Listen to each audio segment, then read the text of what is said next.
আজকে আবারও ব্রাজিল ফ্যানরা ফিরে আসবে। তারা আজকে কবজিল হয়ে যাবে। আর্জেন্টিনার বিপক্ষে যখন কোপারদের খেলা থাকবে তখন তারা কবজিল হয়ে যাবে। তো তারা তো যখন আর্জেন্টিনা যদি আজকে হারে তাহলে তো মোটামুটি কালকে আমরা বেরোতে পারবো না। মোটামুটি কী করবে তারাই জানে। আর যদি জিতে তাহলে বলবে হচ্ছে যে আর্জেন্টিনা সহজ প্রতিপক্ষ পাইছে। এখন অলরেডি বলা শুরু হয়ে গেছে যে আর্জেন্টিনার সাথে এগুলো কে কে পড়ছে। অস্ট্রেলিয়া পড়ে, নাই তো কলম্বিয়া পড়ে, নাই তো কোপারতে পড়ে। মানে এক এক সময় এক একটা। আরে ভাই, তোমাদের মতো কি আর্জেন্টিনা ম্যাচ ড্র করছে খুব করবে?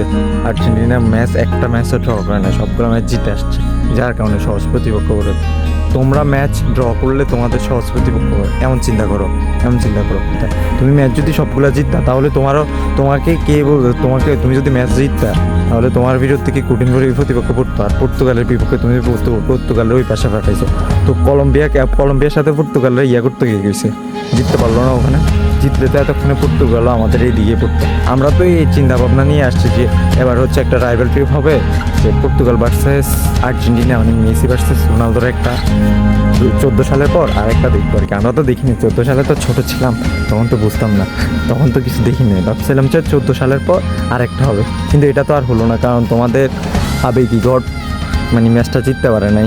আজকে তো অলরেডি পেনাল্টি দিয়ে জানি না কী হয়, ম্যাচ চলতেছে, আমি উপরে আসছি, জানি না কী হয় ম্যাচ। হয়তো ক্রোয়েশিয়া জিতবে, নয়তো যে জিতুক একদল জিতলে হবে। বাট যেটা বলতে চাচ্ছিলাম যে তোমাদের সহজ প্রতিপক্ষের কথা। সহজ প্রতিপক্ষ কি? তোমরা তোমাদের পর্তুগাল করো 2টা ম্যাচ ড্র, আবার তোমরা ব্রাজিল ফ্যানরা করে ব্রাজিল টিমরা করে একটা ড্র, আর আমরা অন্যদিকে 3টা ম্যাচ জিতে আসছি। তো কার সহজ প্রতিপক্ষ করবে? নিশ্চয়ই আমাদের, কারণ আমরা 3টা ম্যাচ জিতে আসছি, কষ্ট করে আসছি। আর বলছো যে হচ্ছে যে কোপারতে সহজ প্রতিপক্ষ। আচ্ছা, তাহলে তুমি মনে করো যে স্পেনও সহজ, যারা হচ্ছে যে এবার ওয়ার্ল্ড কাপের অন্যতম ফেভারিট, তারা সহজ। উরুগুয়ে সহজ। উরুগুয়ের কত নতুন নতুন প্লেয়ার আছে, তুমি জানো? উরুগুয়ের খেলা রাখো। সৌদি আরব সহজ, যে সৌদি আরব 2022 সালে আমাদেরকে হারাই দিছিল। ওদেরকে ড্র করতে গিয়ে বলছে না, আমরা ওদেরকে টাকা দিছি ওদেরকে।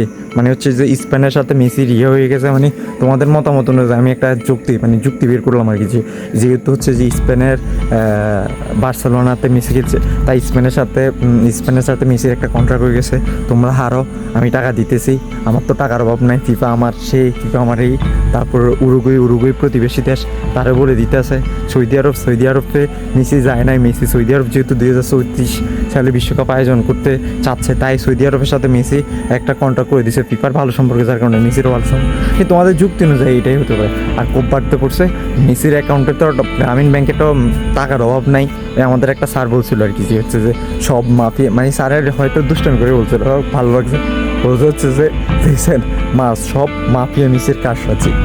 মেসির গ্রামীণ ব্যাংকের কোম্পানিতে টোটাল জনসংখ্যা আছে হচ্ছে যে 50 লাখ। মেসির গ্রামীণ ব্যাংকের একটা অ্যাকাউন্ট দিয়ে তাদেরকে খাওয়াই দিতে পারবে, মানে কি তাদেরকে ঘুষ দিয়ে আমরা জিতে যেতে পারবো। আর হচ্ছে যে সবার সাথে মেসি কন্ট্রাক্ট করে ফেলছে এত টাকা এত, যেই জায়গায় ফিফার সাথে কন্ট্রাক্ট করতে পারে সেই জায়গায় অন্য দল তো অস্বাভাবিক কিছু। আর কি বলছে হচ্ছে যে ফিফা যদি আমাদের হয় তাহলে খেলতে আসবে না, খেলা বয়কট করে দাও। তোমাদের দলে স্লোগান দাও, শাহবাগে যাইছিল ও স্লোগান রাখতো, যে হচ্ছে যে ফিফা যেহেতু আর্জেন্টিনা মেসি যেহেতু ফিফারে কিনে রাখছে, আমরা খেলবো না, খেলিও না তোমরা।